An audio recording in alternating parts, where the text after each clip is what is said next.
Okay guys, so this is probably not the conditions you're used to seeing, nor the person you're used to seeing, but my channel is Life in the Taiga, and today Jacob from the Prepper's Bunker decided to do a collaboration with me, and we were going to be going over bad knife fads. And these types of things are just knife fads in general that we thought were bad, or personally that we think are bad. And a knife fad is kind of something that is put in or on a blade or kind of popularized that just overall is ineffective, and generally for the most part they tend to kind of lose their steam over the years once people actually test out these so-called amazing features and realize that they're really not that great. But anyways, if you guys want to see Jacob's video on this, feel free to go over to my channel. Hopefully a link will be in the description below here so you guys can go see what my channel is all about. But as always, and as I always say, please do not forget to comment, like, share, and subscribe so you can see more awesome content like this and like other things actually from Jacob's channel. So, and also don't forget to check out my channel.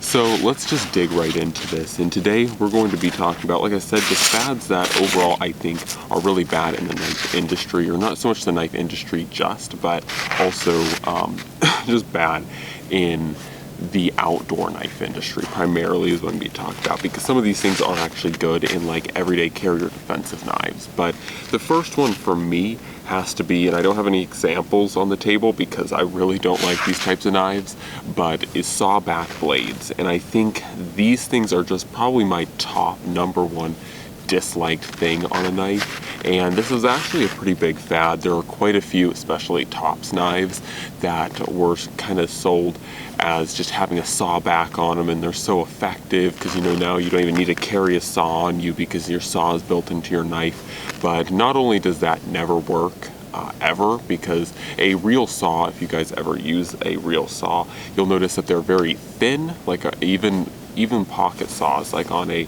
Swiss Army knife or just a big folding saw such as my Silky Big Boy. The blades are actually very thin on them, and so physically, or from a physics standpoint, it makes no sense that they'll actually work. They really don't work, especially as you begin to dig really deep into the wood and try and saw. Then secondly, not only do they not work, but they also, if you're a person like me who actually likes to baton with their knives, they really chew up the batons, because those saw teeth that have been kind of put onto the knife, though they may not be super effective at necessarily cutting into the wood, they will still chew up batons and ultimately destroy them. So they basically do two things, and neither of them are any good. So they're not effective at sawing, and they chew up your batons. So that's why I can't stand, and I think they are a terrible knife fad, really bad knife fad, because they do not work at all. So one that, like I said, is partially good and partially bad, like this is one that I don't necessarily mind on an EDC blade, which is more like this. This is a Benchmade 550, and this is more like an EDC type knife. Not really going to be taking this out into the woods. And so on this knife, I don't mind it, but it's kind of blacked out blades, or just blades that are coated. And ultimately, I really dislike coated blades, although ironically, all three of these are coated. But for the most part, I really do not like coated blades, especially in my outdoors knives, because what I found is that, especially on things like this Tops MSK, and like my Rap 3 and my SE3 and so on and so forth, even my Tops Fieldcraft, just in general, all those coated blades, unless you do something to modify this coating, you can't really strike ferro rods off the spine of them, and they decrease the usefulness of the knife. And in fairness, a lot of these steels that are produced nowadays, such as 154 CM, and even semi-rustable or pretty rustable 1095, if you just simply take care of it and you look after the blade, you know, making sure that you don't sheath it or fold it back when it has moisture on the actual exposed steel, it's never going to rust on you. And even more nowadays, that CPM S30V and CPM S35VN are becoming such popular steels to use in both bushcraft and outdoors in general. Those blades, you can actually throw them back in their sheath with blood or with water on them, and they're not going to rust. They're very rust resistant blades. So people throw the coatings on there because one, it makes them look cooler, and two, it helps in shipping, that there's less of a possibility that the blade will rust.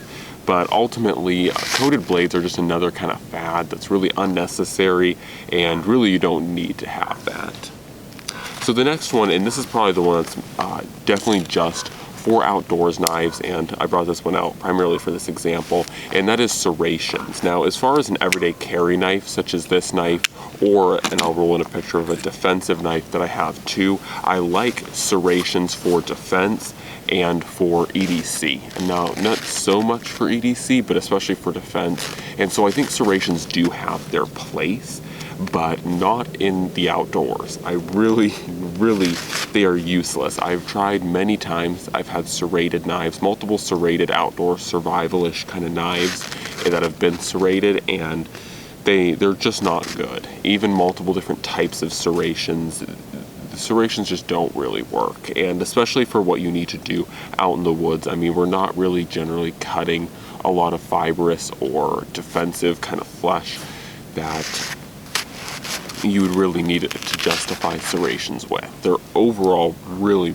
useless. And so there's still quite a few knives out there like the SOG Primitive, which has quite a few of these features, and I really don't like it, and it's a very ineffective knife, especially being that the serrations are there. Now, there have been several attempts, like through Victorinox, to put the serrations on the forward 3/4 of the blade and just leave that back little bit unserrated, and that's once again a cool strategy, but really dislike it too. So it just, however you put them on a blade, regardless to whether it's on the back or on the front, serrations just do not work out, and they really do take away from the effectiveness of an outdoor blade. And like I said, they do have very limited usefulness in other things such as EDC and defense, but that's basically where it ends.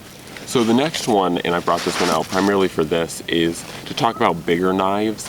And for bigger knives, I do like larger knives within certain applications, and obviously this obviously is a different application from this. But I do generally like bigger knives, except cleavers. I know the cleaver kind of market in smaller folding knives and just everywhere has kind of caught fire, because cleavers, they do look pretty cool, like the cleaver style of blade. But as far as outdoor and bushcraft goes, they are very limited in what they can do, and they're really not an effective bushcrafting knife. And I think there's a lot of kind of cleaver style knives out there going around, and they look really cool and everything, but they are not as effective as a traditional big knife. Like if you want a big chopping knife, things that I'd recommend are things like the BK9, or obviously like a Buck Thug like this. And these are really effective bigger knives for chopping, and they don't do chopping quite as well as a cleaver because they don't have as much weight up front. But the fact is, they still have a pointed and narrow tip, so you can actually skin out a game animal if you had to in an emergency situation. It'd be a little bit harder, but you can actually do that pretty effectively with this knife. You can skin them out, dress them, and you actually have that tip for piercing cuts and, getting a cut started, as opposed to having some big cleaver type of blade where it's just basically no tip at all. If so, it has very small tip on it. It's not very useful. So cleavers really suck, and I think they're just another bad knife fad. So the next one, and probably one of my favorite ones that is a bad knife fad, is the one tool option. And I think I think these are really bad because every once in a long while there will come some survivalist out of the blue who's just said, because I have like a million years of bushcraft / survival experience, I have found the one tool option, as if there's really one out there. And they claim that their knife, because it has a saw back on it, or because it's shaped like this or that, has some special fancy grind on it, that it can replace a saw, it can replace a hatchet, it can replace this or that, because the blade is like over a 1/4 inch thick. It's basically the same as a tomahawk, so you can be able to chop with this thing for days. And just a whole bunch, a whole list of things that they claim their one tool option can do, and it's just the best thing ever. And it's really all lies. And when we actually get these knives out in the field, we run them, they do not hold up to their claims, and that's because really a knife is ultimately a knife. If it was a saw, it would be called a saw. If it was an axe, it would be called an axe, but it is a knife. It's not a one tool option because it's still at the end of the day a knife. And so I think this one's kind of the most funny because generally you'll see a lot of things like serrations, sawback blades, very thick tangs on them, and like I said, you'll hear so many claim to fame on them. And this knives that I'm kind of talking about, in case people are wondering, like, well, what kind of knives? Things especially like the Tom Brown Tracker. That one actually caught a surprising amount of success as far as people. A lot of people bought it, but of course quickly discovered that the knife sucks. So they quickly sold them or traded them off or just dispersed of them because they're not very good woods blades. And others are things like the Pathfinder PSK or the Ultimate Survival Tips MSK. Knives like those are touted around to be like the best, just one tool option. If you have to get something, you know, that can replace all of your other tools, this is it. And it's just not true. A knife really can't be capable of that.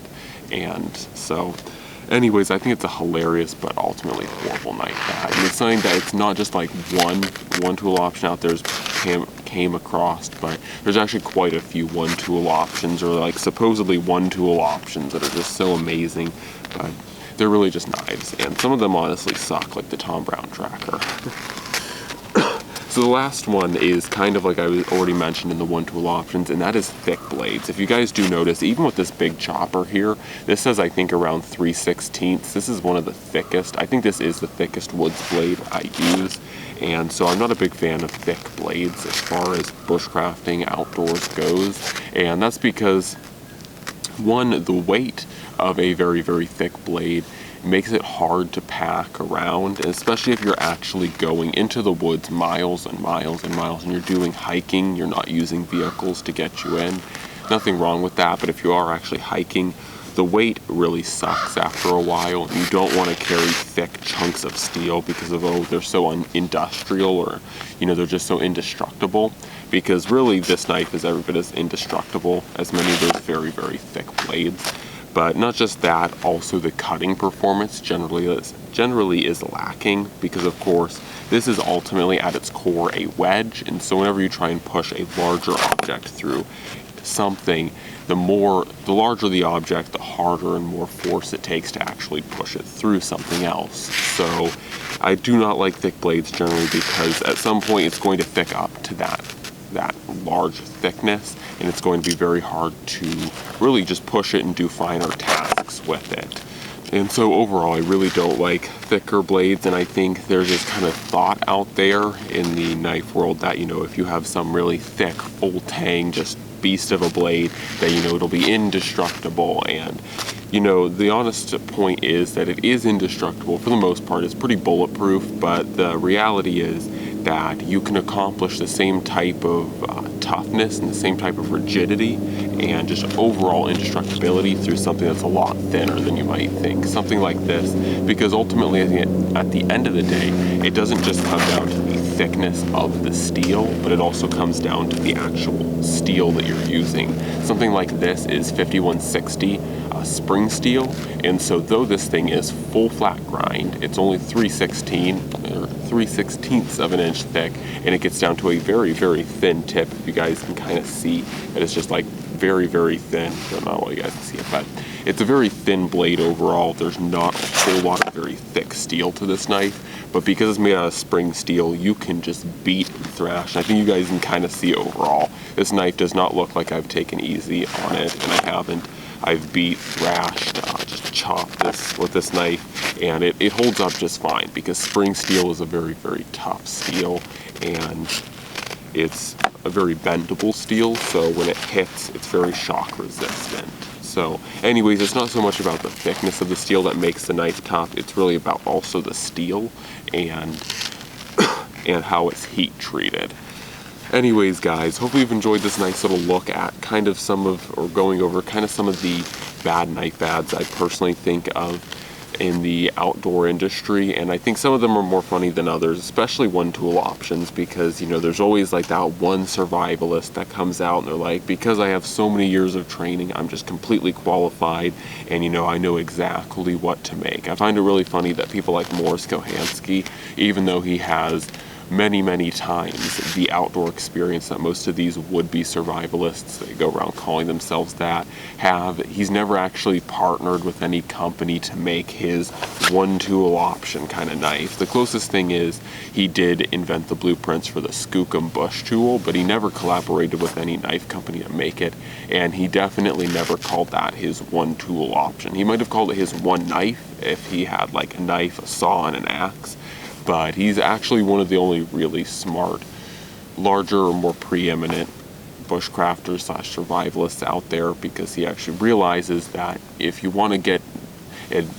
do the work of an axe, you actually need an axe. If you want to do the work of a saw, you actually need a saw. And so you can't go around with this one tool doing all this kind of stuff. Anyways, guys, that's all that I really have for now. Please do not forget to check out my channel, and don't forget to go over to my channel where you can see Jacob going over his top knife ads and kind of seeing what his different dynamics. Maybe we have some of the similar opinions, maybe we have some different opinions, and overall though, you're just gonna have to go out and check and see. And anyways, guys, hopefully you've enjoyed this video. As always, God bless, and I'm out.